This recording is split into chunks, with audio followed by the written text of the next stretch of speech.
তো ভাইজান ছেলে তো 3 কান নিয়ে আইছি, দেখেন কোন কান পছন্দ হয়। জামাই তো 3টে নিয়ে আইসাও, তা বাপু তুমি কি করো?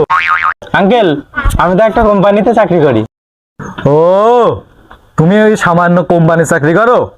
তা বাবু তুমি কি করো? আমি তো আঙ্কেল এক বিরাট বড় বিজনেসম্যান। আমার কোটি কোটি টাকার গাড়ি বাড়ি সবই আছে, এমনকি আমার আমেরিকায় ব্যবসাও আছে। ঘটক, তোমার আমি কি বলিলাম? কি জানি বলিলেন, আমার তো খেয়াল নেই। তোমাকে না বলছিলাম সরকারি চাকরিওয়ালা ছেলে লাগবে? আব্বা সরি আঙ্কেল, আমি তো সরকারি চাকরি করি। হ্যাঁ, কি বাবু তুমি হলো সরকারি চাকরি করো? তোমার মতন ছেলে তো আমি খুঁজছি। তা তুমি কি চাকরি করো? আব্বা আঙ্কেল আমি তো সরকারি পিয়নের চাকরি করি। তোমার সাথে আমার মেয়ের বিয়ে ফাইনাল, তোমরা সব যাও। মন দিয়ে করলো কিরা।